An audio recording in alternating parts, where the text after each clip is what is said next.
कोलकाता की राजनीति से इस वक्त की सबसे बड़ी खबर। कोलकाता नगर निगम के मेयर पद से आखिरकार फिरहाद हकीम ने इस्तीफा दे दिया है। कई दिनों से चल रही अटकलों पर विराम लगाते हुए फिरहाद हकीम ने खुद सामने आकर इस्तीफे की वजह बताई है। उन्होंने कहा है कि अब वे पहले की तरह काम नहीं कर पा रहे थे और कुर्सी की गरिमा बनाए रखना उनके लिए सबसे बड़ी जिम्मेदारी थी। कोलकाता नगर निगम के मेयर पद से इस्तीफा देने के बाद फिरहाद हकीम ने एक बड़ा बयान भी दिया है। उन्होंने कहा है कि यह सिर्फ एक कुर्सी नहीं है, बल्कि इस पद पर कई महान और सम्मानित व्यक्तित्व बैठ चुके हैं, इसीलिए इसकी अपनी एक अलग गरिमा और प्रतिष्ठा है। फिरहाद हकीम ने कहा है कि जब तक उनके पास जिम्मेदारी थी, उन्होंने पूरी ताकत और अधिकार के साथ काम किया है। लोगों की समस्याओं को तुरंत सुनना और समाधान करना उनकी प्राथमिकता रही है, लेकिन अब वे महसूस कर रहे हैं कि पहले की तरह प्रभावी ढंग से काम नहीं हो पा रहा है। उन्होंने साफ शब्दों में कहा है कि केवल कुर्सी पर बैठे रहना और काम न कर पाना उस पद का अपमान होता, इसीलिए उन्होंने अपनी मर्जी से स्वेच्छा से पद छोड़ने का फैसला कर लिया है। फिरहाद हकीम ने कहा है कि वे नहीं चाहते थे कि लोग यह महसूस करें कि मेयर की कुर्सी पर कोई ऐसा व्यक्ति बैठा है जो अपनी जिम्मेदारियां पूरी तरह से निभाने में सक्षम नहीं है। इसी वजह से उन्होंने आज ही इस्तीफा देने का निर्णय ले लिया है। उनके इस फैसले के बाद कोलकाता की राजनीति में चर्चाओं का दौर काफी तेज हो गया है।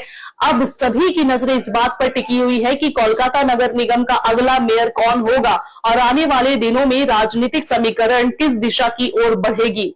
फिलहाल फिरहाद हकीम का यह बयान बंगाल की राजनीति में एक नई बहस को जन्म दे रहा है। क्या कुछ उन्होंने कहा है, आइए सुन लेते हैं।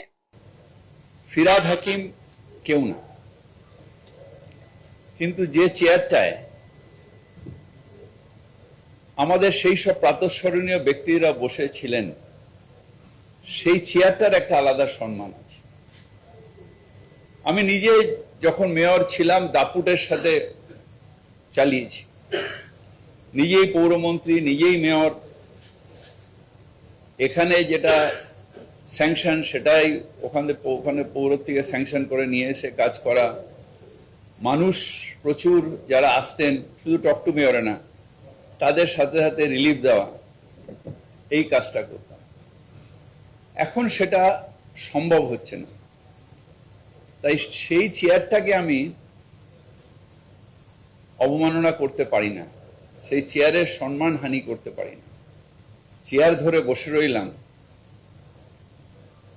ঢাল নেই, তলোয়ার নেই, নিধিরাম সর্দার, সেই মানুষগুলো যারা হয়তো আমার থেকেও বেশি দাপুটে ওই মেয়রের চেয়ার চালিয়ে গেছেন, তাদের প্রতি অসম্মান হবে। তাই আমি ঠিক করেছি যে আমি আজকে রেজিগনেশন দিচ্ছি এবং শুভেচ্ছা জানাই আগামী দিনে যারা দায়িত্ব নেবে, যারা পৌরসভা চালাবে, হয়তো আমার থেকেও ভালোভাবে চালাবে। অনেকে ক্রিটিসাইজ করবেন, অনেকে অনেক কিছু বলবেন, কিন্তু স্বচ্ছভাবে পৌরসভা চালানো এবং মানুষের প্রত্যাশা পূরণ করা, এটাই কাজ। নতুন সরকারের কাছে, মুখ্যমন্ত্রীর কাছে আমার আবেদন, মানুষের প্রত্যাশা পূরণ করা। We are all there to serve the people. আমরা মানুষকে সহায়তা করব, মানুষকে সার্ভিস দেব এবং যে বেস্ট সার্ভিস দেবে মানুষ তাকে চয়েস করবে। তাই শুভেচ্ছা দিয়ে আমি এই চেয়ার আজকে খালি করে দেব। ধন্যবাদ।